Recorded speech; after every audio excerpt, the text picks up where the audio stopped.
Welcome to the Building Materials Sales and Marketing Podcast, presented by Mark Mitchell, a sales and marketing consultant who specializes in helping building materials companies overcome difficult sales problems. Mark is the author of the book Building Materials Channel Marketing and a frequent speaker at industry events. This is Mark Mitchell from Wizard Strategy. On this podcast, I'd like to talk to you about social media and how to make better use of social media in building material sales and marketing. I used to own an advertising agency that worked specifically in building materials, and I had around 30 employees. And I noticed one day that I had some younger employees, and I would call them on the phone and leave a voicemail and not get a response. I also noticed that I might send them an email and not get a response. And somebody said to me, Mark, did you text them? And I thought, well, no. I said, try that. Just send them a text and see what happens. So I tried it. And boom, literally, within, less than a minute, they responded to me. And I thought, wait a minute. I'm the boss. I write their paychecks. How dare they not answer my voicemail, or respond to my voicemail, or answer my email? They have to do things the way I want.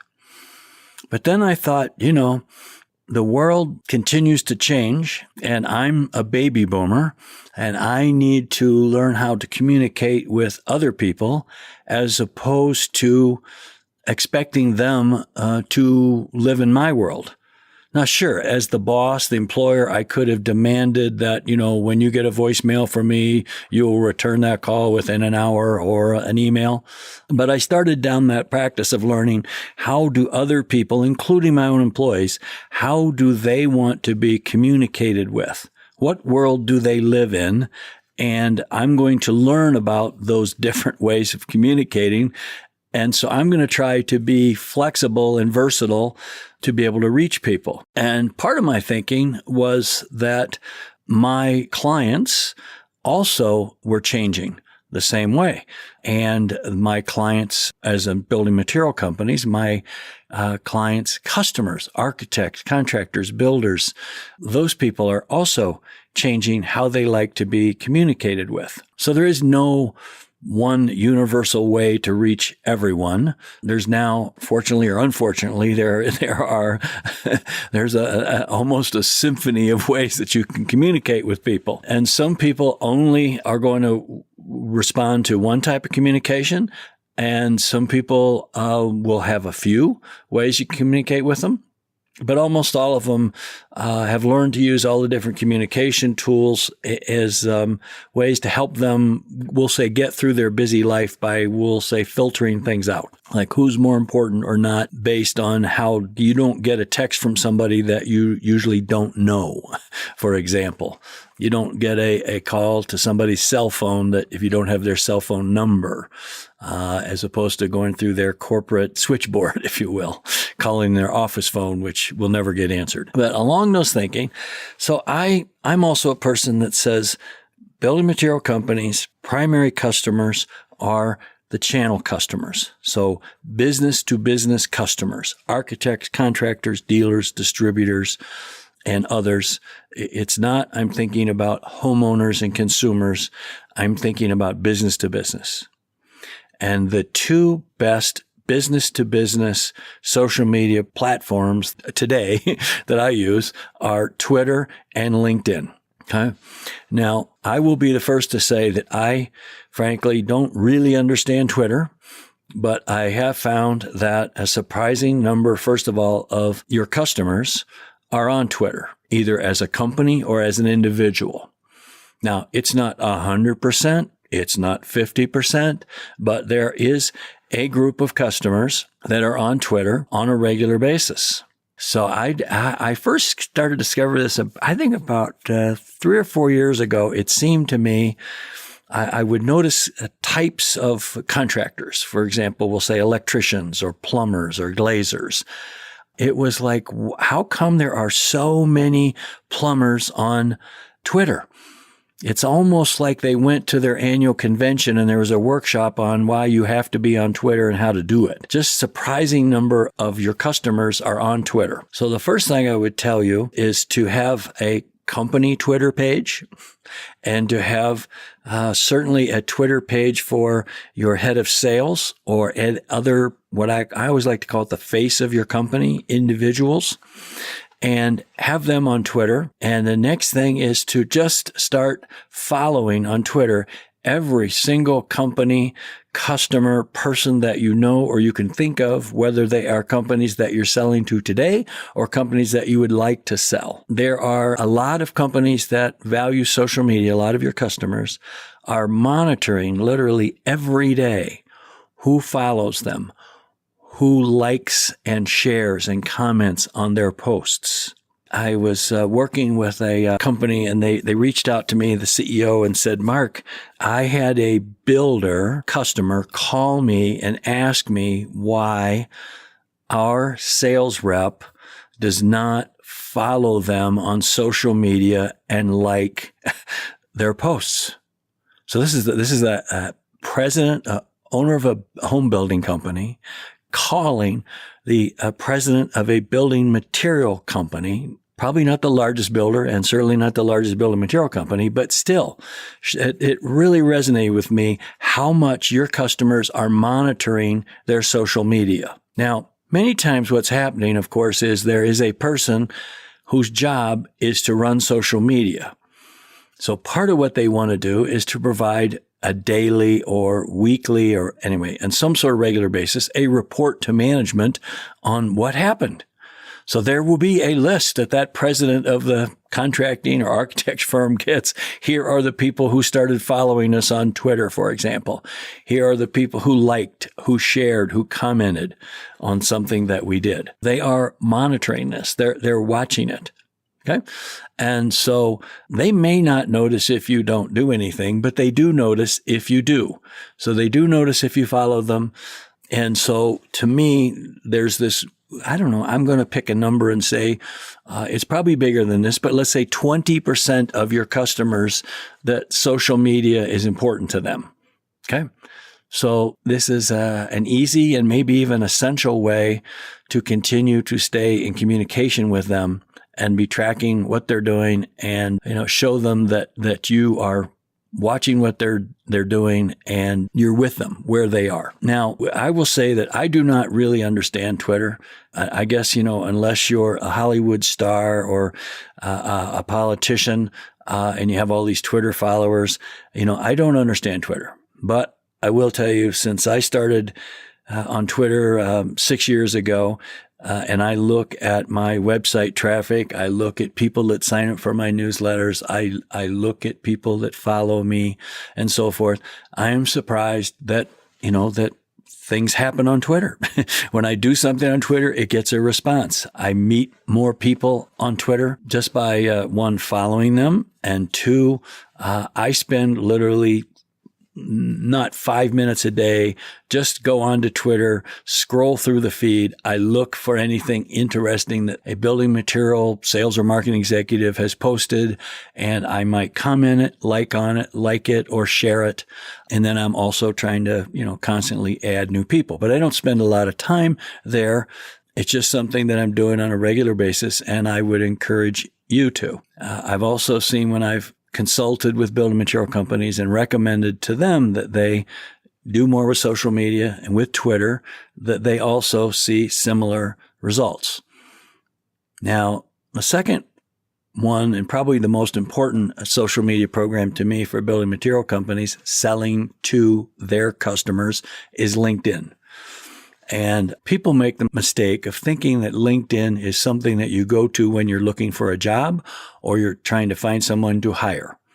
And you can see people who have just lost their job. All of a sudden, they polish up, they put a new picture, they polish up their profile, they start to get active on LinkedIn. It's really so much more than that.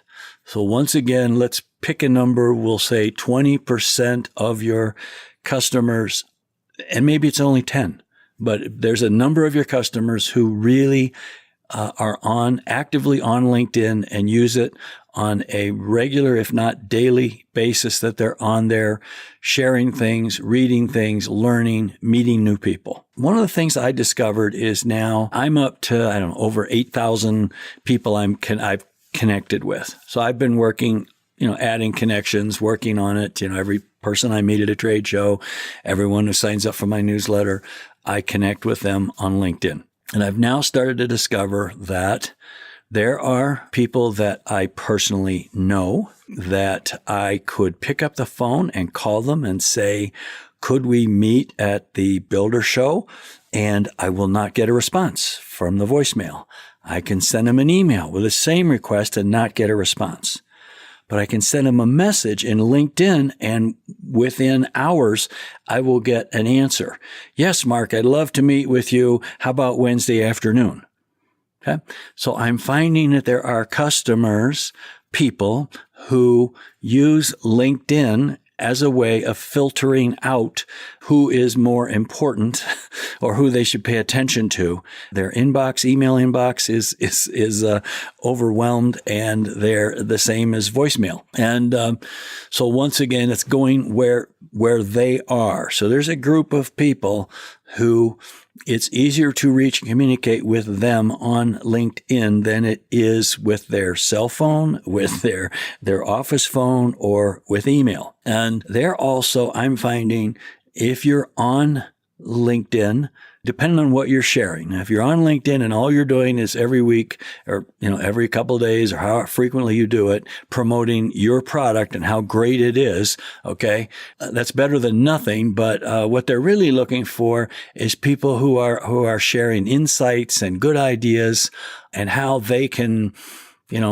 how they can be better at what they do, or recognizing them or acknowledging them. So if there's an architectural firm that's important to you, whether you sell them or not today, and you follow them on LinkedIn, or you're connected with some of their people, and when they put a post that they won an award, and you just simply like it, or you say, congratulations, even if it didn't have your product in that particular project, okay?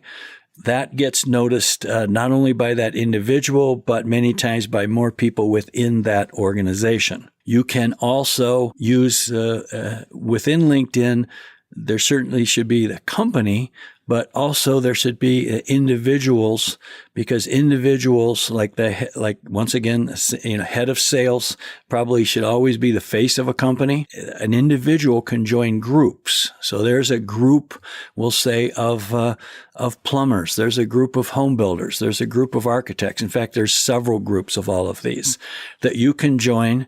And you can post things, you can participate. Now it makes it much easier.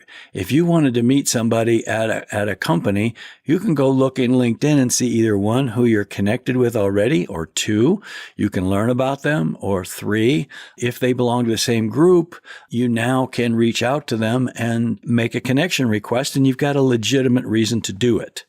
It isn't like, oh boy, here's just another salesman coming at me. I found that it's easy, to be a baby boomer and look and go, oh, that social media stuff is like Facebook and this Instagram and these other things. And it's all silly, and it's for kids, and it's for consumers.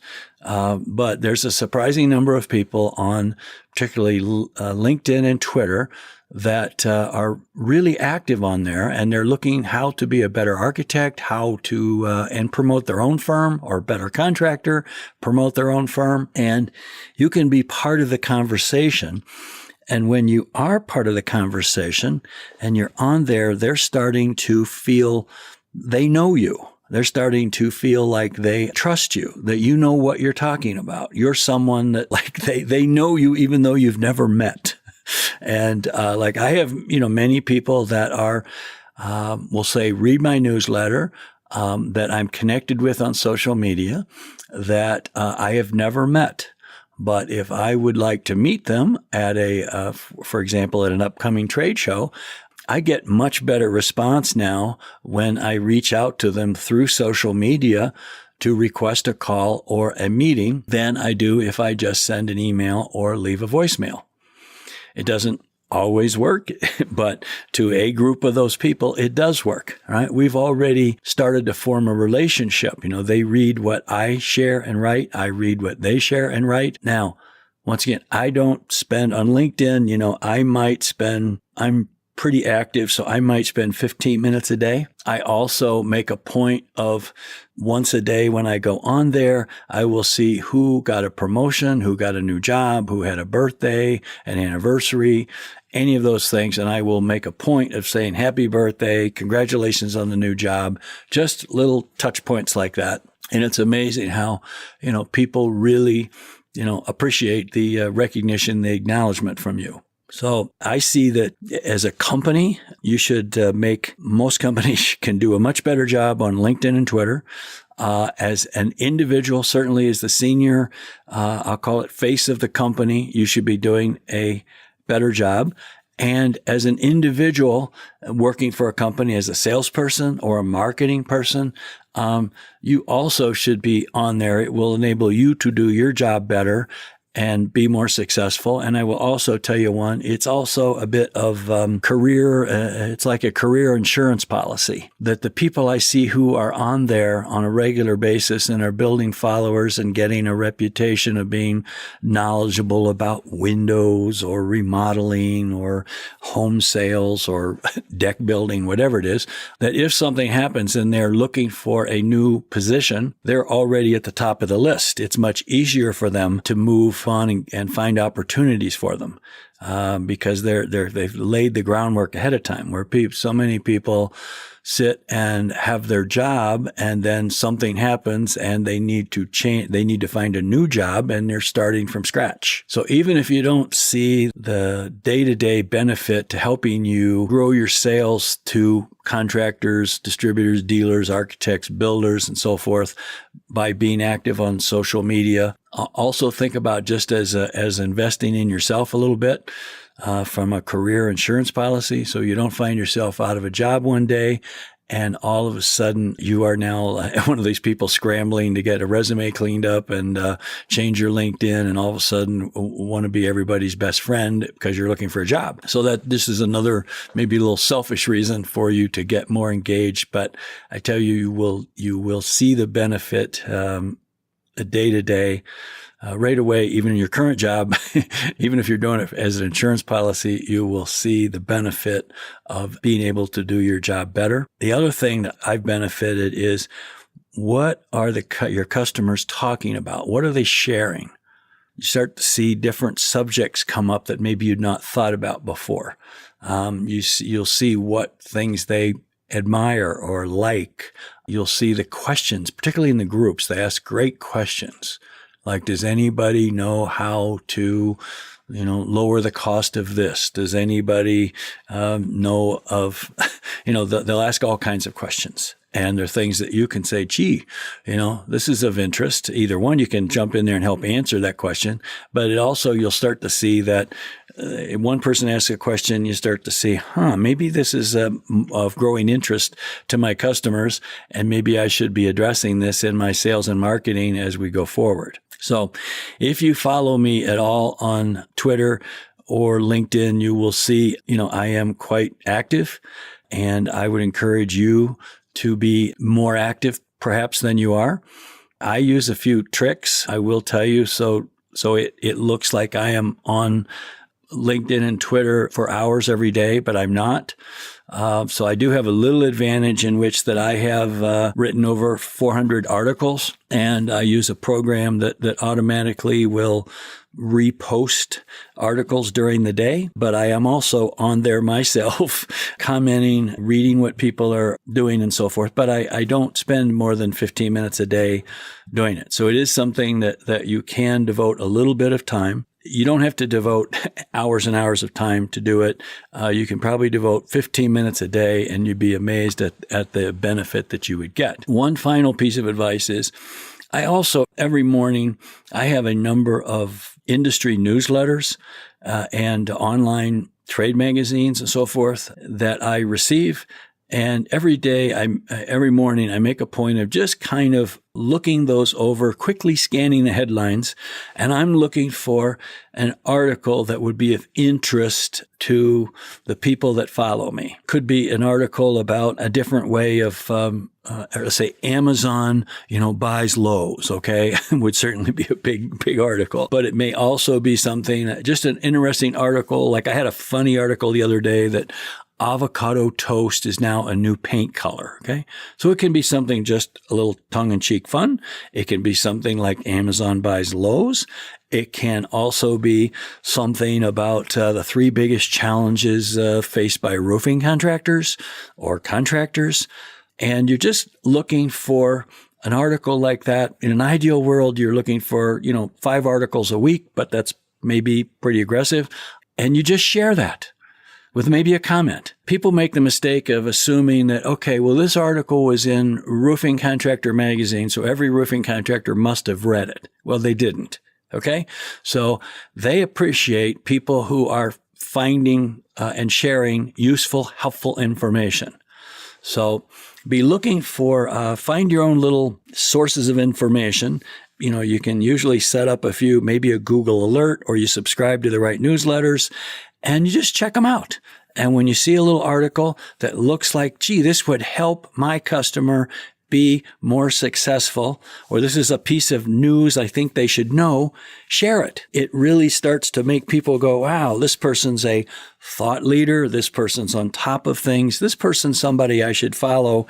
And if I had a product question, or if I was thinking about, I needed, to talk with somebody from a manufacturer, I think this looks like a good person to start with and a good company. Right? So, I could talk forever about this, but I relate many times the idea that, let's say a new client, a successful sale is worth $100.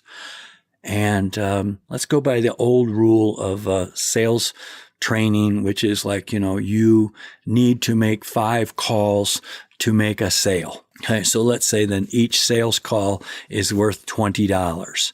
Now, in today's world, it could actually be meeting someone. You're probably not going to see somebody 5 times. You might, but chances are, let's say them coming to your website might be an interaction, meeting at a trade show might be an interaction, and maybe a face-to-face call might be an interaction. But all of those we'll say is worth $20.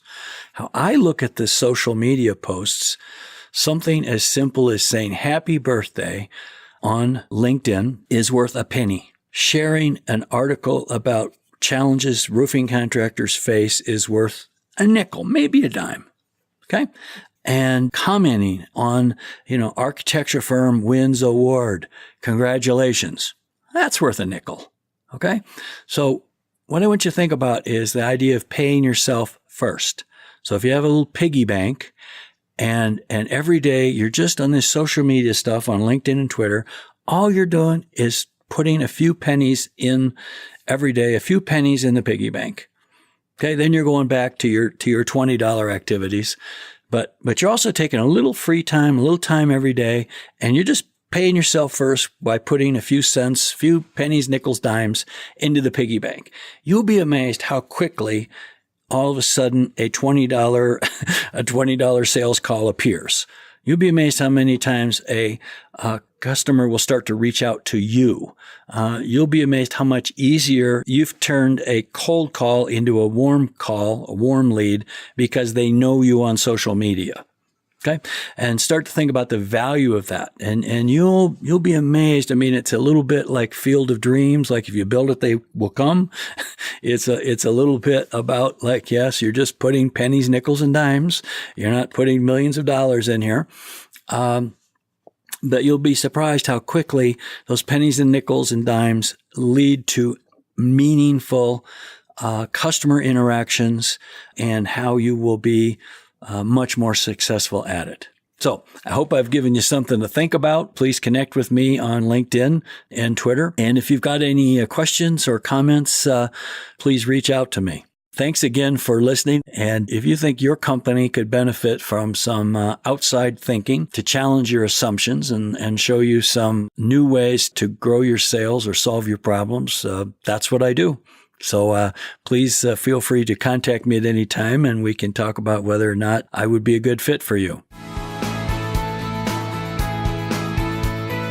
Thank you for listening to this podcast from Mark Mitchell on building materials, sales, and marketing. We hope he gave you some fresh perspectives on how to grow your sales, and will listen to future episodes.